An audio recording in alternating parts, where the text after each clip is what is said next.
All right. Hi, everybody. I'm Erin Tobin with the Preservation League of New York State, and I'm excited to be a speaker at Historic Districts Council's Preservation School, talking tonight about planning for preservation, and I'm focusing on the Preservation League's grant programs, specifically our partnership programs with the New York State Council on the Arts, and how it can support nonprofits and municipalities that have historic buildings. It's nice to see you all tonight. And Michelle, I forgot if you wanted to, if I jumped in on your HDC welcome, take over. That's okay. I will just do a quick hi to everyone. This is our third preservation school. We have one more next week about continuing preservation during the pandemic. So I hope you guys can tune in for that. All of the previous classes that we've done both virtually and in person are all available on our YouTube channel and our website, so you can check all of those out as well. If any of you are unaware, HGC is the citywide advocate for New York City's historic neighborhoods. So we do a lot of programming like this, educational programming. We also have a 60 Celebrate program where we also do virtual tours. Those videos are available on our YouTube channel as well. So you can check all of that out. We will be having our Landmarks Lion Award on November 10th. We are honoring ourselves in honor of our 50th anniversary. That will also be a virtual award, so you can also find out information about that on our website, hdc.org. And with that, I will hand it back over to Erin. Thank you, Michelle. I'm really excited to be here and grateful for the invitation to give this presentation. So I am going to jump right in. I'm just trying to adjust what I'm looking at here. So I'm just going to minimize everybody and go right ahead. So I am sorry. Okay. So the Preservation League of New York State is the statewide historic preservation nonprofit. We are based in Albany, where I am right now, and but we work throughout the 62 counties of New York State. So we invest in people and projects that really highlight the essential role of preservation and lead programs around the state, like our grant programs, as well as advocacy, economic development, educational programs, and we advocate for effective public policy at the local, state, and national level. So more about what we do. We have advocacy programs. We included in that is our Step to Save, which is a list of the most endangered properties, resources in New York State. We offer technical assistance. We make grants and loans. We have public policy initiatives. We award excellence in preservation, and we collaborate with our local preservation colleagues. Tonight, I'm talking about our partnership grant programs in particular. We have two. Our technical assistance grant program is each fall, and right now, the deadline for that program just passed. It was October 19th. And then we'll have our spring program, which is Preserve New York. And these programs, both grants, are for municipalities and nonprofits that own historic buildings or would like to conduct a cultural resource survey to see if your neighborhood or a community might qualify for the National Register of Historic Places or become a historic district. But we couldn't do these programs without our partners, and the New York State Council on the Arts has been our partner on these two grant programs since their inception.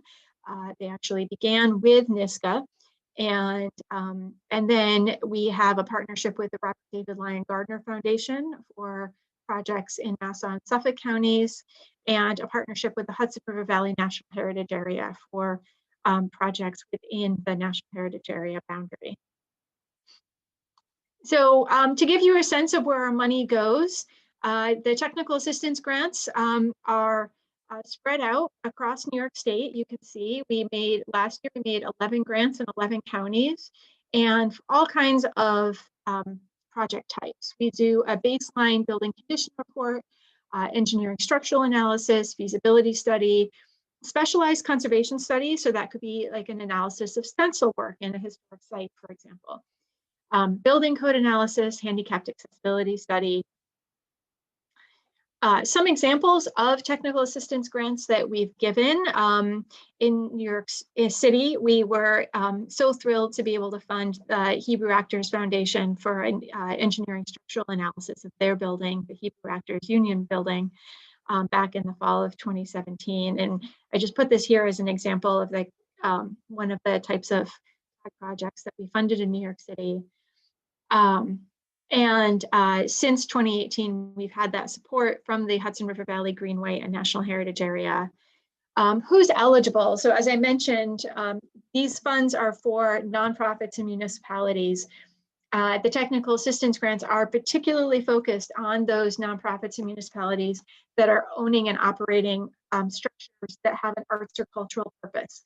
So a library counts, or a town-owned or city-owned building that has a gallery in it or is used for some arts or cultural space. But typically the bulk of our technical assistance grants do go to nonprofits. They go to art centers, dance companies, galleries, as well as the more traditional historic house museums and historic sites. The applicant must own the building or have a long-term lease on the building. And that lease has to be a minimum of 6 years. We recommend that it be longer because it has to be 6 years at the point of application. So, you know, if any of you have a lease, you know, if you're negotiating, you want to negotiate for a lease that's longer than 6 years. And actually, at this point, because we're in the meeting, and I think I can do this. And it's such a small group, I'm going to pause for a second because I kind of jumped right in and ask who might be here. And I think you all can do the little hand raise on your Zoom, but who here is with a nonprofit organization? All right, and who here is with a municipality?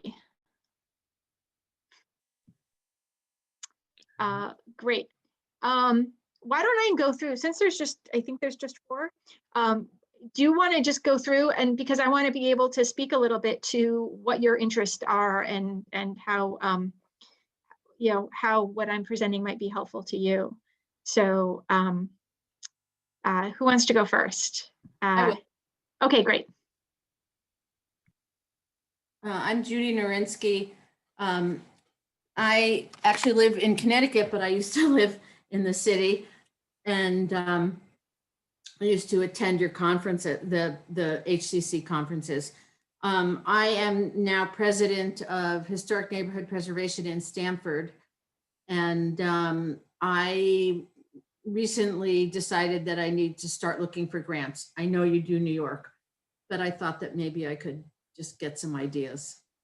Great, great. Well, thanks. Let's see, Adam, I think you had unmuted yourself. So do you want to go next? Yes, sorry, I don't seem to have video capability this evening. I'm chair of the Historic Preservation Commission in a village about 45 minutes north of New York City called Ossining. Great. Have we spoken before? Your name seems very familiar. Possibly. I spoke to a colleague of yours just a week or 2 ago, Ms. Tingle. Yes, wonderful. Well, welcome. Would the other 2 individuals like to speak? Hi, I'll go. I'm Krista. I'm an architect. I moved here from Seattle, Washington in February, so before we started working at home here. Back in Seattle, I volunteered with an organization that was at a county level that provided grants called For Culture in King County. So I'm on the call today just to learn more about what your organization does on a statewide level. And I also volunteered with Historic Seattle on their board as well. So yeah, excited to hear about what you guys provide here.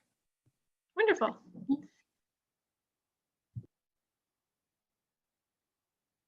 And Ms. Garrett, are you? Hi, no, I'm here just as an observer. Wonderful.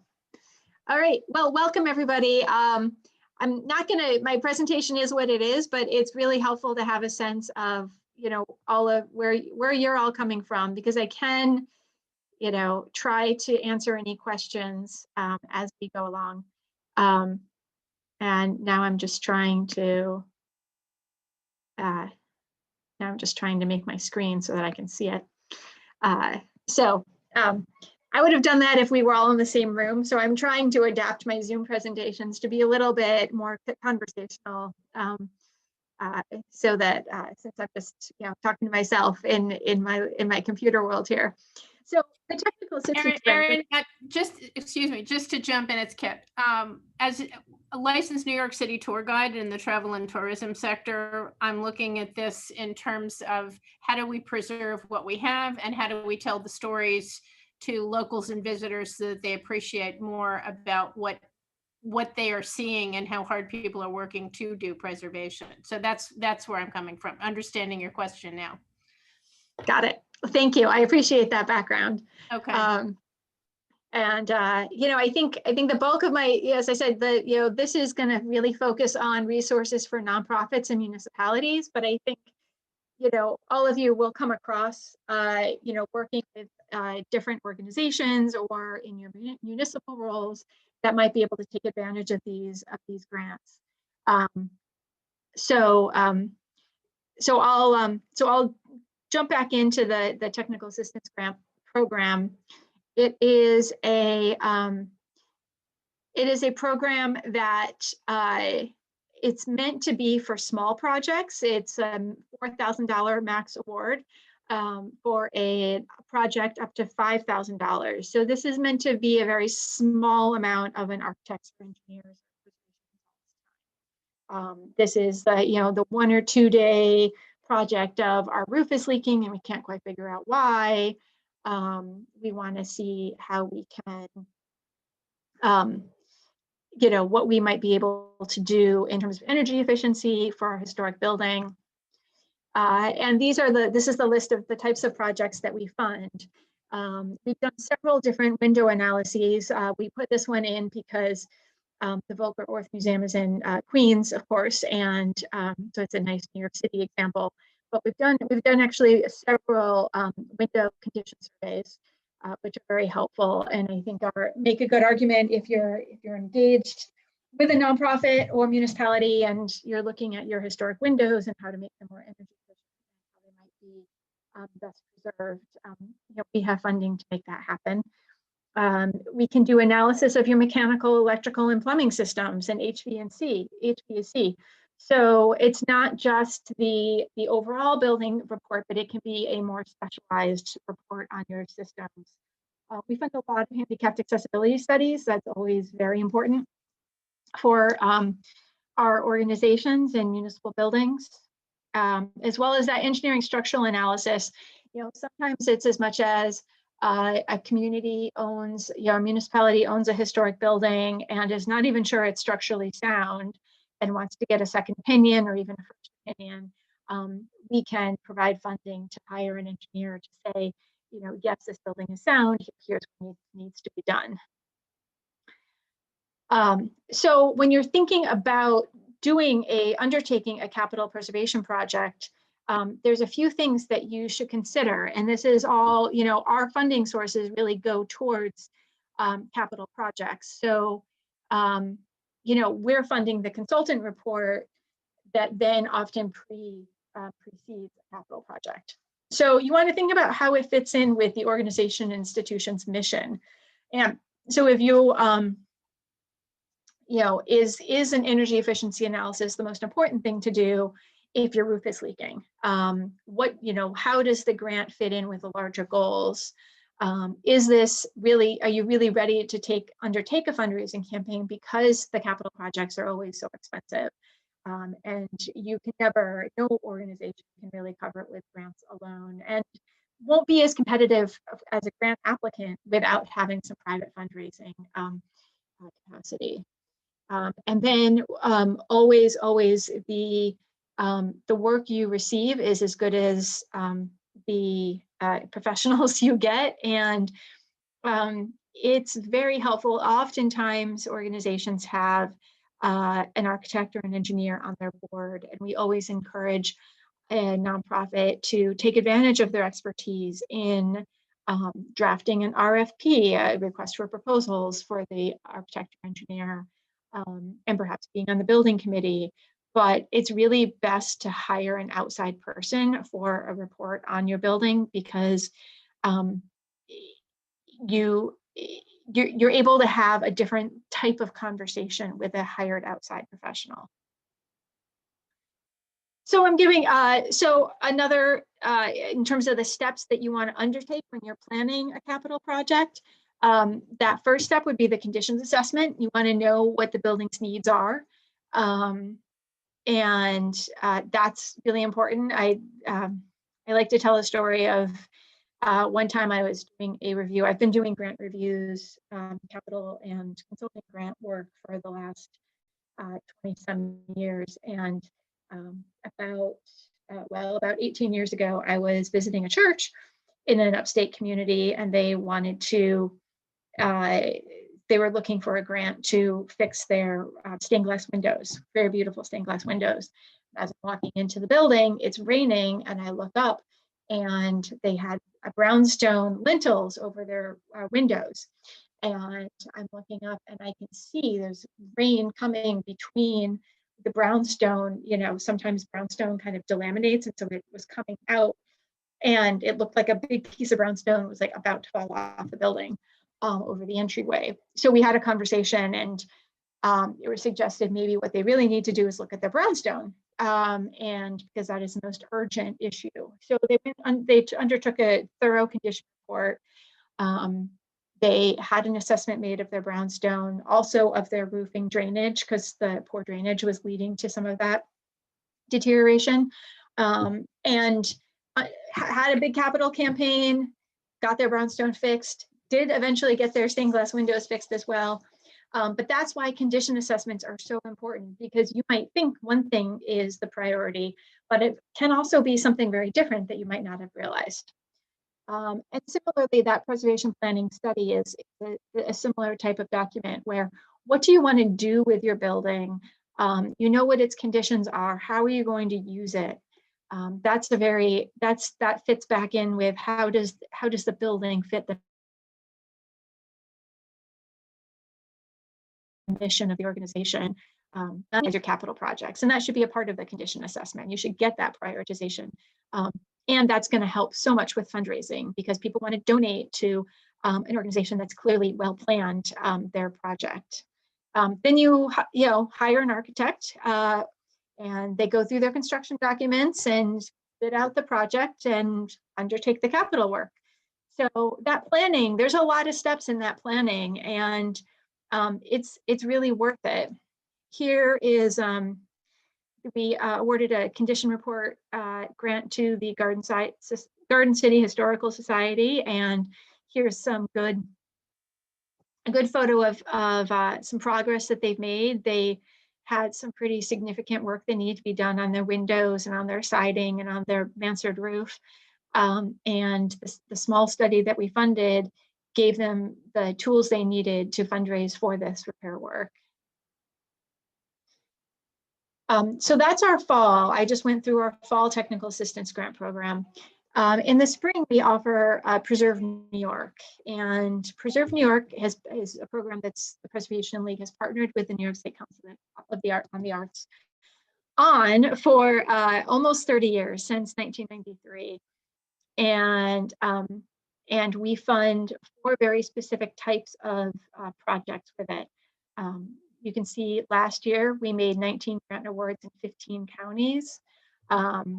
We funded, the most types of projects that we funded were the cultural resource surveys, and those are the surveys that lead to historic districts most often, as well as building condition reports, historic structure reports, cultural landscape reports.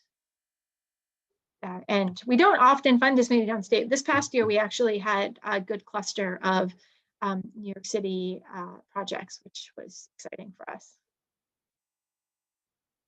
So as I said, this program has been a Preservation League, New York State Council on the Arts partnership since 1993.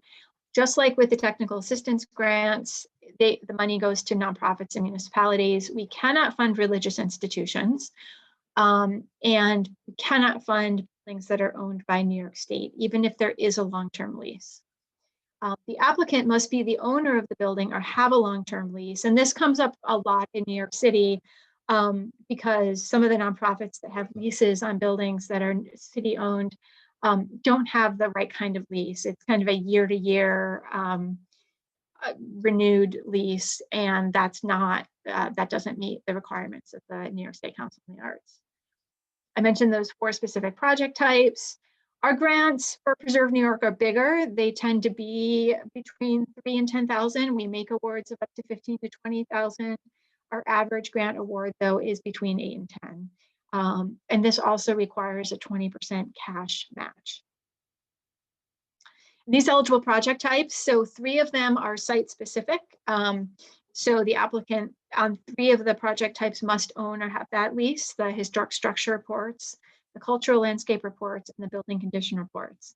The 4th category, the cultural resource surveys, the grants still has to go to a nonprofit or municipality, but they can be the sponsor of a survey to create a historic district, as I mentioned. And I didn't, in this presentation, I was trying to focus specifically on the building related reports. So I didn't go into a lot of detail on cultural resource surveys. And at the end of this, when we go back into the meeting style, I'm happy to take any questions on that type of project.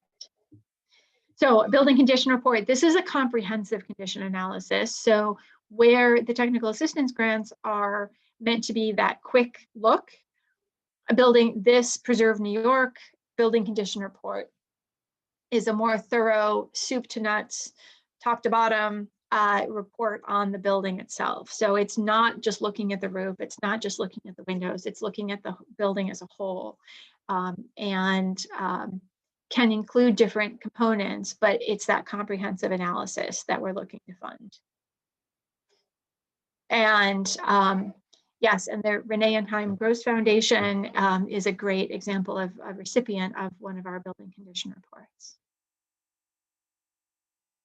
Historic structure report is takes that building condition report even one step further, where you have the comprehensive condition analysis, but you also have the research about the building's architectural history. You do not just the building research, the physical research of the building itself, but you do documentary research on that building's history and who occupied it.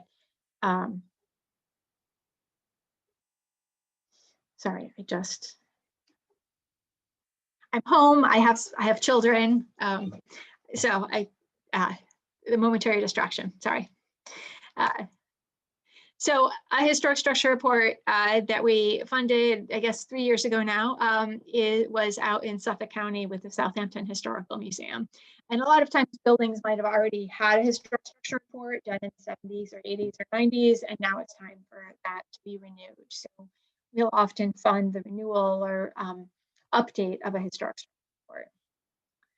Cultural landscape reports are very similar to the components of a historic structure report, but it's for the landscape, which is typically a designed landscape. So it's both that physical analysis and the documentary significance of it, the historic significance, the cultural significance, or the landscape architectural significance. Again, I'm giving you a Long Island project. I think it's been a while since we funded a landscape report in New York City. Probably Woodlawn Cemetery is the last one that we did. So the North Shore Land Alliance in Nassau County, we gave them a grant for a landscape report of their estate. And so you can see how, looking at these photos, you can see how this here is a landscape that really could use some restoration. How to apply for a Preservation League grant. So very straightforward. We actually don't encourage people to hire grant consultants or grant writers. They're meant to be applications that volunteers can fill out. They are all online now through a PDF or a Word document. We have 2 parts to our application, and part 1, which we're actually calling a pre-application, is on our website, and that's what you need to complete in order to get the second part of the application. We ask applicants to complete that pre-app so that we know that your project qualifies for our programs. We don't want anybody to spend time on an application that's not going to, that doesn't even qualify for review. And then as part of it, you want to reach out to your consultant. You want to ask them for a project proposal that includes a scope of work. You want to photograph your building, interior and exterior, but you always want to have one overall view. That's very important. And I'm going to go through each of these things in a little bit more detail. This is all kind of grant writing 101, but it's good to explain it and just break it down into its components. Those application checklists are critical. Go over the application checklist carefully, double check your email when you're sending it to us, follow the directions. I think any grant writing course be summarized in follow the directions are really the 3 most important words. And submit it on time. And don't be afraid to ask questions. We're here, the Preservation League. There's me. We often we have had a grants manager in the past, and we hope to have one soon. We're currently between staff members. Our longtime grants manager went on to a fabulous opportunity elsewhere, and then COVID hit, and so. I have great colleagues who can also answer your questions. So please reach out. And that also kind of goes without saying for any grant application that you're working on, and for any grant, reach out and ask. And I think by and large, grant officers are always very happy to walk through things. How are they reviewed? Here you see a picture of the back of my head when I had much shorter hair in our office when we could all be together. We have an independent panel of experts from across New York State. And so league staff do not make the award determinations. It's an outside panel. They review the applications, they score the applications, and there is a discussion during the grant review panel, but it is an outside group of consultants that make those final decisions. And this year we convened via Zoom. So that it's still going on during COVID. And there's 3 evaluation criteria. These 3 criteria are outlined in our grant guidelines, on our website, in the application itself. It's very good to construct your grant narrative based on these 3 criteria. That's a helpful thing for panelists when they're reviewing, because they score literally each one of these criteria gets its own unique score, which is really helpful because for those who are not awarded a grant, I'm able to have a conversation and say, your historic preservation project was fabulous, the quality was great. They were really concerned about your $100,000 structural deficit with the organization. I'm making that up as an exaggeration, but that's the kind of conversation we can have. So here's some tips. This is our grants manager who is now with our state preservation office, Francis. So again, read all of the directions and read all of the forms. It's like that old grade school kind of test of, did everybody read the directions? Read the grant application itself and the guidelines, and then we also have application instructions. So we really want to make everything as user-friendly as possible. And if you don't understand something, please call. Pay attention to your budgets. So that we ask for 2 types of budgets. First is the organization's budget, which is a statement of the organization's finances. It only needs to be 1 page, but you have to have both an income section and an expense section so they balance out what money comes in, what money goes out. Municipalities, we only want to see a 1-page summary for whatever department is in charge of overseeing that application. So if it's a survey grant, We want to see your planning department as small as it can possibly be. The other type of budget we look for is a project budget. So that's the income and expenses for whatever you're seeking a grant to accomplish. So it should be the cost of the consultant that has a clear breakdown of the project tasks. They should be able to provide that. And then we also need to see how you're planning on fundraising for that. How does our grant fit in with a larger fundraising plan where you're matching at least 20%? So we don't want to see the capital work that you're anticipating to follow. So if you're looking for a roof assessment, we don't want to see how much you think a roof will cost. We want to see how much it would cost for you to hire somebody to look at your roof. For technical assistance grants, we ask for 5 images. For Preserve New York grants, we ask for 10 images. And always, always include an overall photograph of the building. And often we run into a situation where organizations kind of presume perhaps that that the panel knows what building it is or knows something about the neighborhood, and they don't. So it's always, and sometimes they do, but they rarely do. So make sure that you're telling a story with your photos. So your photos are one of the keys to conveying the urgency of the grant application.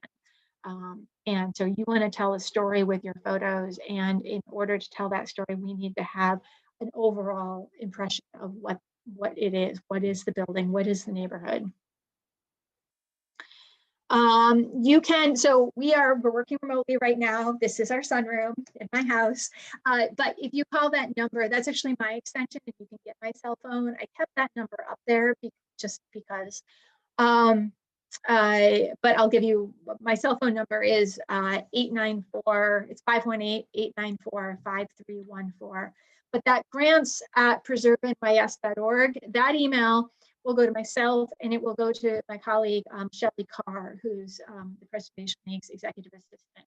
And Shelley has been doing a lot of if you've applied to us for a grant, you've probably communicated with Shelley. So she is really the front line on answering any questions.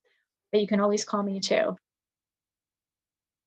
And then again, we say this a lot, but it's because we still get incomplete applications, and it breaks our heart to get an incomplete application because that just means you're not going to get funded. Our programs are so competitive. We have at least twice as many applications as we can possibly fund. So if you don't have a complete application, you're going to get points off.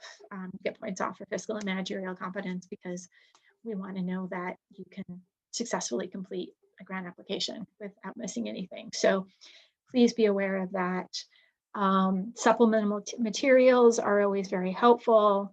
Again, I underscore this because it's really that important. And I have a dog. He just made himself known. I kind of went through that quickly. I think in in-person land, usually there's a lot of back and forth conversation that happens while I'm giving this presentation. So it tends to spread out over the course of an hour. Here is our information. I actually think this Facebook link is old, but you can find our website. You can find us on various social media platforms. And of course, I'm sure all of you are members of Historic Districts Council, as you should be. And if you enjoy this presentation, want to join the Preservation League as well, we always appreciate. We're a nonprofit membership-based organization. And I think that is it. If you go to our website, and there's a button where you can join our our email list, and you don't have to be a member to join our email list, but then you'll get an announcement when our grants are available. We have a monthly e-news that comes out generally the first Wednesday of every month. So if you or somebody you know might be interested in a grant or want to follow the work that we do and be aware of other opportunities, we're a bit of a clearinghouse statewide for other preservation organizations and happenings and opportunities around the state. I highly recommend, we won't inundate you with email if you join our email list, I promise. We're very careful about that. If you get one email a month, that's a lot. So are there any questions? How much is membership? Great question, thank you. The base membership, I believe, begins at $50. I think I've been with the league since 2007. In 2007, it was $35, and I think now it's $50. Thanks very much, Erin, for doing this. If all the paperwork is filled out and you have 10 applications and X number of dollars in the pot, what are the criteria that you discard immediately? If everything's done right, how do you get to the top of the pile? What are the things that separate the yeses and the nos? Great question. We look at everything. So even if your application is incomplete, we'll all still read it. And it just never scores high enough. So what separates the yeses from the nos are those three criteria. And so that historic preservation and project excellence, that is this the right project for the building? Is this the right consultant for the project? So if you have a building, I'm trying to think of a good example, but if you have a building that has some serious structural issues where you really probably should have an engineer look at it, and the consultant that you are bringing on is more of a historical research-based preservation consultant, then the panel will look at that and say that's not the right consultant for this project. Will they go back and suggest the right person to do it, or somebody who has the title that, not necessarily a person, but the person with the right qualifications to come in to do it? Yes, we will offer that feedback. We like to offer feedback by phone so that it can be a conversation. And so we invite anybody who is not awarded a grant to call, and you'll talk to me. And I'll say that if that's the issue, that's what I'll say. Or if it's that it's not the right project for the building.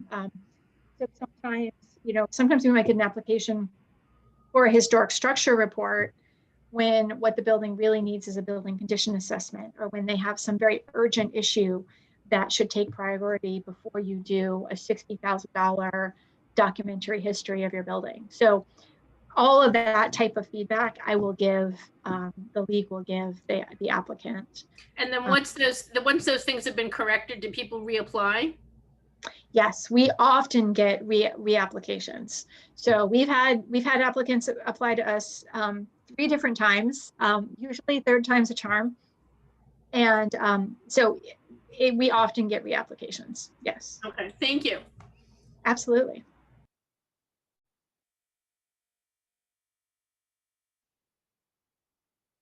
Any other questions? Yes, Krista. Hi, Erin. I have a question about the review panel. Are they volunteers? And if so, how does one become a volunteer? Great question. I didn't give my email at the end of that, but let me put it in the chat box. Just want to make sure I get to everyone. It is etobin@preservenys.org. And you can reach out to me and we can talk about, we have panelists that tend to serve staggered 3-year terms. So we have a variety of expertise in the panel. So we'll have one architect, we'll have a landscape architect, we'll have usually an engineer, we'll have a preservation colleague. So for example, somebody with Historic Districts Council, although they often apply to us for funding. So we can never have HDC on our panel, which is one of the issues, is that we need to check for conflicts because so often the panelists are actually, on a project or an applicant themselves. So reach out. We tend to ask the It's through word of mouth. The consultants that we've worked with that we know have done great preservation projects, and then they often make a recommendation from there. So that's how you get on the panel. Okay, thanks. I'll email you. Thank you. Yes, thank you. Any other questions? Just a thank you. Thank you. Thank you. It's Have a good night. thanks. You too. I did a little grant writing in another life, and so it's good to get a refresher. Yes. Well, and our grants are, they're not government grants, which are just a lot more paperwork, but I think the crux of it is still the same. It's about telling a story and, selling your project. So again, that's why I feel like people who are the most connected to the project often do the best job, because it's about that passion really shines through. Well, I have realized that it's going to be me doing it. So you're going to be in the best position to do it. Yeah. So, Right. and then maybe I can get enough money to eventually hire somebody else to do it, but I'm doing everything right now.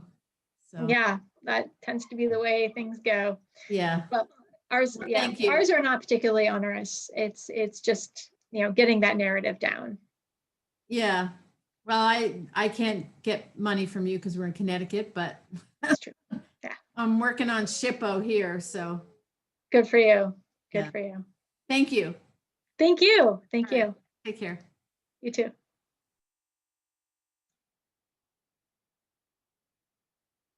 Anyone else?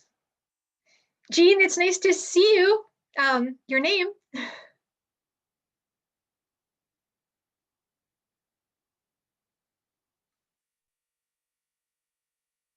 I think that's it, Michelle.